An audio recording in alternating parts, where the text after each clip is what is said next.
anterior nós comentamos a primeira parte da questão. Vamos tomar agora a parte remanescente. Na tela o enunciado, só para a gente resgatar o conteúdo. Na tela, questão envolvendo duas barras que estão soldadas entre si e que são engastadas em suportes rígidos.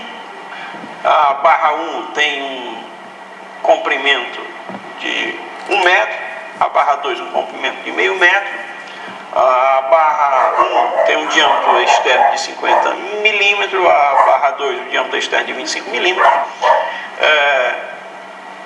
Essas barras estão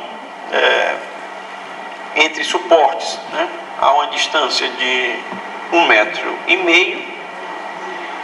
Como esses suportes são rígidos, a gente assume que não vai haver aumento nessa dimensão, ok? Uma barra pode aumentar, outra pode diminuir, de forma que a variação que uma barra sofrer, somada à variação que a outra barra sofrer, vai ser zero, ok?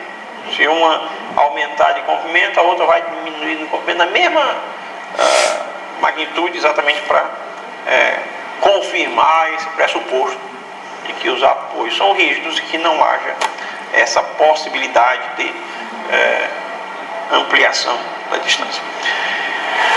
As barras são submetidas a uma variação de temperatura, um aumento de temperatura de 100 graus Celsius. Conheço o coeficiente de dilatação térmica do aço. A barra 2 é de aço, a barra 1 também é de aço. Conheço o módulo de elasticidade, né? Já apresentamos esses valores na questão anterior, né? E aí nós o que fizemos? Na primeira parte da questão nós determinamos a tensão normal. Para o cálculo da tensão normal, né? Eu vou apagar aqui para a gente deixar a coisa mais... Então, na questão anterior, nós estabelecemos essa relação. A variação no comprimento da barra 1 somada à variação no comprimento da barra 2 igual a zero. O que provoca a variação no comprimento? A temperatura e a força que uma barra exerce sobre a outra, né? Essas forças são ação e reação. Então, a força que a barra 1 exerce na barra 2 é equivalente à força que a barra 2 exerce na barra 1. Okay? Então, nós equacionamos da seguinte maneira. O delta L devido à temperatura menos o delta L devido à força interna decorrente, né, da interação das duas barras para a barra 1 somado essas variações delta LT menos delta LF para a barra 2 é igual a zero. Vocês podem estar perguntando novamente, por que o sinal negativo aqui, o sinal negativo? Porque quando ocorre o aumento da temperatura, a barra tende a sofrer um alongamento, um aumento no seu comprimento. Isso vai tender a confinar a barra vizinha e essa vai reagir aplicando uma força de compressão, e a força de compressão ela tende a reduzir a dimensão da barra, ok? Simplesmente isso. Substituímos os valores, né? Substituímos os valores e nós obtivemos na questão anterior uma tensão na barra 1 que é igual a F, né? A força entre as duas barras,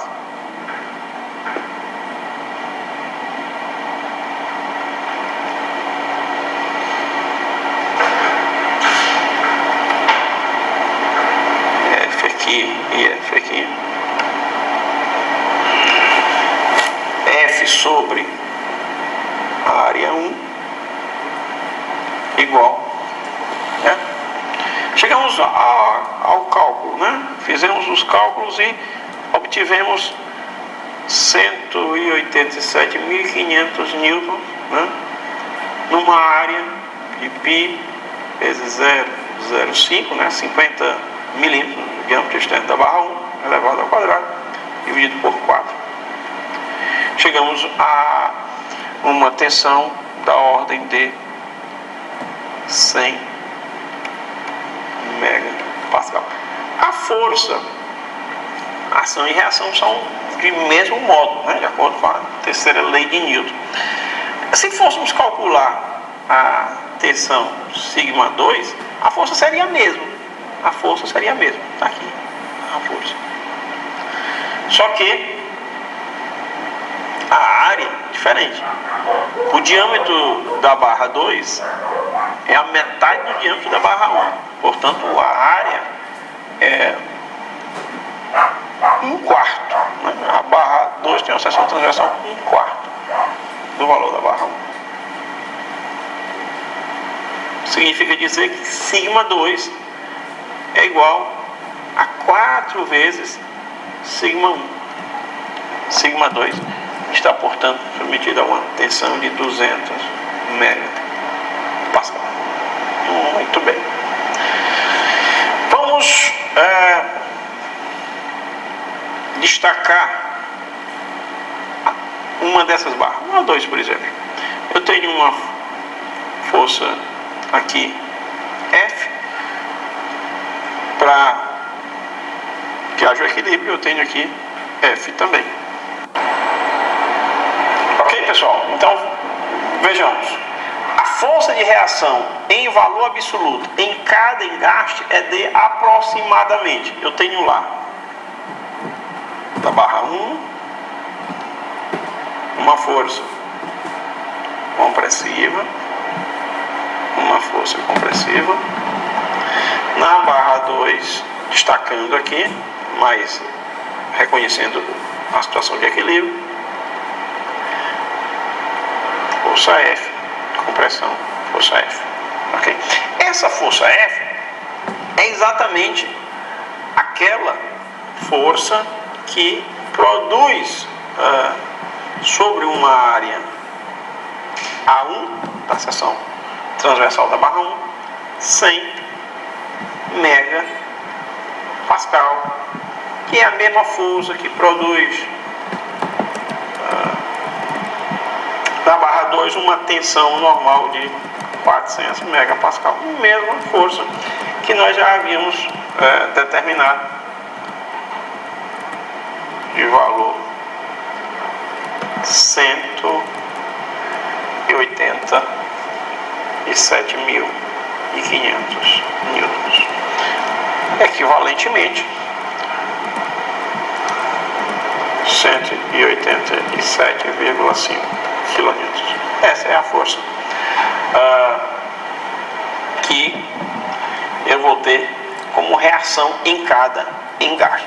Se quisermos explorar um pouco mais a questão, né? Por exemplo, saber qual é a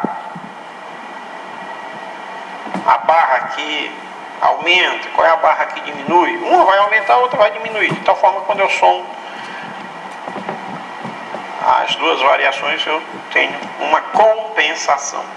Então, a barra 1, o que é que acontece com a barra 1? Ela sofre uma dilatação, né? Então vamos compor aqui cada etapa para a gente explorar melhor esse quesito. Ela sofre uma variação devido à temperatura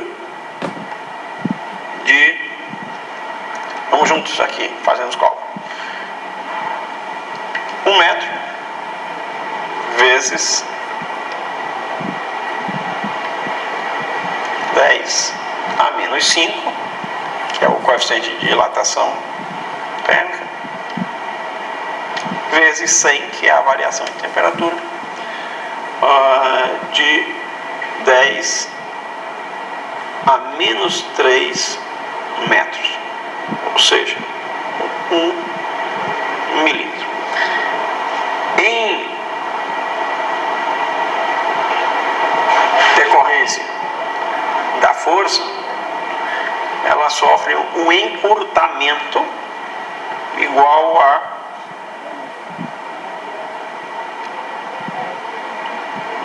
esse delta LF, só lembrando, vai ser o L vezes o sigma dividido pelo módulo de elasticidade. Então, calculando o delta LF decorrente da força, vai ser, eu vou explicitar aqui, vai ser o comprimento L, 1 metro, vezes a tensão aqui, sigma 1, 10 elevado a 8, 10 elevado a 8, eu tenho 100 vezes 10 elevado a 6 Pascal. 10 elevado a 6 é ômega. Vou multiplicar 1 metro pela tensão e dividir pelo módulo de elasticidade que eu conheço, e vale 200 vezes 10 a 9. Fazendo o cálculo aqui,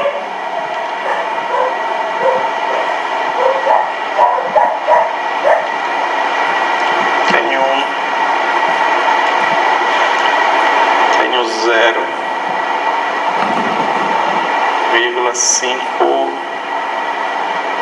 vezes 10 a menos 3 metros, ou seja, 0,5 milímetros. Ou seja, a barra 1 efetivamente sofre uma variação de 1 menos 0,5 milímetro, ou seja, 0,5 milímetro. Ela aumenta. A barra 2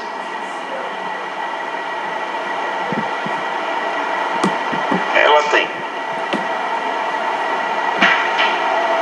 uma variação no seu comprimento em decorrência da temperatura, igual a 0,5, que é o comprimento da barra, vezes o alfa, coeficiente de dilatação térmica, 10 a menos 5, vezes a variação de temperatura, aqui vale 5 vezes 10 a menos 4 metros, ou seja, 0,5 milímetro. Em decorrência da força F, ela vai ter uma redução no seu comprimento. Essa outra parcela é negativa. Vou colocar aqui em valor absoluto, mas entendo que ela é negativa. Igual a 0,5 vezes 400 megapascal, que é o sigma 2.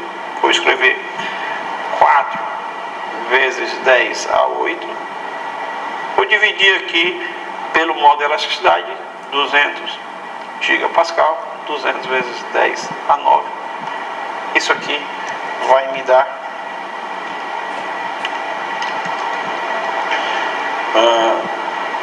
1 milímetro, ou seja, 10 a menos 3 metros, igual a 1 milímetro. A variação no comprimento da barra 2 vai ser de meio milímetro. Só que aqui é um encurtamento. A barra L2 ela encurta meio milímetro, 0,5 milímetro. E aqui a barra L1 ela sofre um alongamento de meio milímetro. Muito bem. Com isso nós já podemos nos encaminhar para a próxima questão desta videoaula. Na tela, o enunciado. Eu tenho duas barras, B1 e B2, duas barras, B1 e B2, de mesmo comprimento, formadas pelo mesmo material, que apresentam um comportamento elástico linear. Além disso, essas duas barras B1 e B2 apresentam a mesma seção transversal. Ocorre que a barra B1 é engastada em uma extremidade livre na outra. Vamos dizer que a barra B1 é engastada aqui e tem a outra extremidade livre. Essa é a minha barra B1. Já a barra B2 ela é engastada nas duas extremidades, engastada aqui embaixo e engastada aqui em cima. Assim é a barra B2. O que isso influencia em termos de desempenho da peça quando submetida a um esforço de compressão? Uma tem uma tendência maior de flambar do que a outra. Note que as duas barras apresentam o mesmo comprimento, chamado de L. A mesma seção transversal, ou seja, a mesma área transversal. São feitas do mesmo material, portanto, tem o mesmo módulo de elasticidade. Uma expressão importante para a gente sempre ter em mente é a expressão da tensão crítica de Euler. A tensão crítica que produz a flambagem, ou que submete a peça à iminência da flambagem. A tensão crítica, ou a tensão de flambagem, é π ao quadrado vezes o módulo de elasticidade dividido pelo lambda, índice de esbeltez. Índice de esbeltez, que é um adimensional, índice de esbeltez. Lembrando, o lambda, índice de esbeltez, é o comprimento de flambagem dividido pelo raio de giração, e o raio de giração, por sua vez, é raiz quadrada do momento de inércia dividido pela área. As expressões básicas que devemos sempre cuidar de ter guardado. Ok. As duas barras têm o mesmo modo de elasticidade. As duas barras têm o mesmo valor de A. As duas barras têm o mesmo comprimento geométrico. Ocorre que os vínculos extremos são diferentes. Daí que o comprimento de flambagem, chamado de LE, da barra 1, é diferente do comprimento de flambagem da barra 2. Quando eu tenho uma situação como esta, uma extremidade engastada e a outra extremidade livre, o comprimento de flambagem é igual a 2 vezes o comprimento geométrico. Nessa outra situação, em que eu tenho um bi-engaste, o comprimento de flambagem é a metade de L. Quando é que eu tenho um comprimento de flambagem igual ao comprimento geométrico? Quando eu tenho uma situação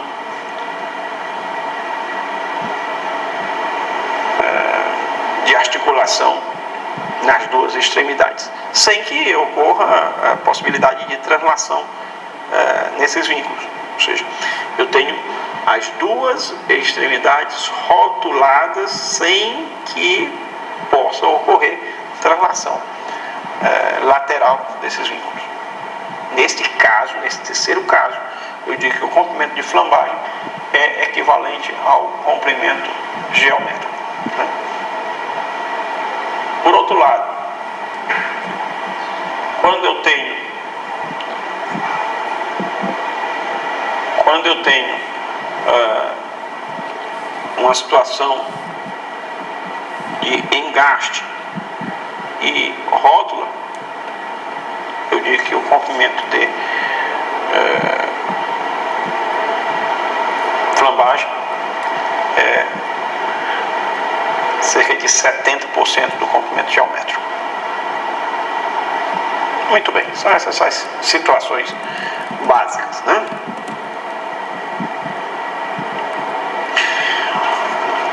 Eu quero saber aqui a razão entre as cargas críticas de flambagem. Ora, carga crítica de flambagem, o P crítico, nada mais é do que a tensão crítica multiplicada pela área da seção transversal, né? E a relação entre as cargas críticas vai ser equivalente à relação entre as tensões críticas. Vamos escrever aqui de forma bem bacana. Para a barra B1, eu tenho que a carga crítica é igual a π ao quadrado vezes modo de elasticidade vezes momento da inércia dividido pelo comprimento de flambagem ao quadrado. Isso me permite antecipar que a barra B1, que é a barra que está engastada numa extremidade livre na outra, ela é mais suscetível à flambagem, ela é mais vulnerável à flambagem porque ela tem um comprimento de flambagem maior. O comprimento de flambagem é maior, portanto, mais facilmente eu alcanço a carga crítica. O valor da carga crítica é menor, mais fácil de ser alcançado, então ela é mais suscetível à flambagem. Vou escrever aqui que PCR1 é igual a π ao quadrado vezes E vezes I, e o comprimento de flambagem da barra 1 é 2 vezes o comprimento geométrico. Aqui eu escrevo que PCR crítico, né, o P crítico, né, da barra 2 é igual a π ao quadrado vezes E vezes I dividido por L sobre 2 ao quadrado. Faço a relação entre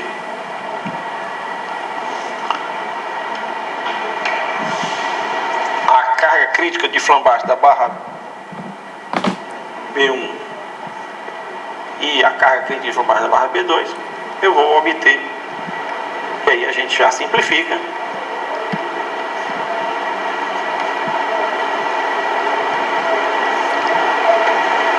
π ao quadrado vezes I sobre L ao quadrado sobre 4. Organizando aqui direitinho, eu vou ter que a carga crítica de flambagem da barra 1 dividido pela carga crítica de flambagem da barra 2 é igual a 1 sobre 16. Ok? 1 sobre 16. E aí, no enunciado da questão, nós temos resposta na letra E, 1 sobre 16. Quando a gente tem uma menor carga crítica, é porque a gente tem a barra mais suscetível à flambagem. Note que se aqui eu preciso de P para tornar essa barra sob flambagem, né, submeter lá a flambagem, neste outro caso eu preciso aplicar uma carga igual a 16 vezes P. Ok? Aqui no nosso exemplo, as duas barras têm o mesmo comprimento, a mesma área da seção transversal e ambas são feitas do mesmo material. E aí, pessoal, nós concluímos mais uma videoaula, né? Tratamos aqui também de um tópico muito importante, o fenômeno da flambagem, carga crítica de flambagem, tensão crítica de flambagem. Nunca esqueçam a expressão de Euler, né? A expressão de Euler é uma expressão que chama a atenção por trazer o π elevado ao quadrado, né? Então, quando você tem que calcular a tensão crítica para levar o pilar à flambagem, o que é que você faz? Você toma π ao quadrado, multiplica pelo módulo de elasticidade e divide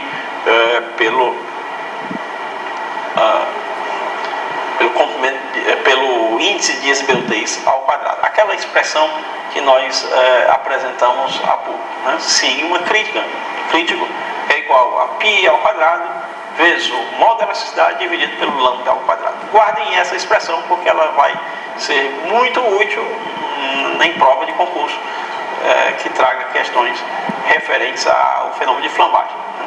Então, nós nos encontramos numa próxima videoaula com novas questões sobre resistência de materiais. Aguardo vocês até logo mais.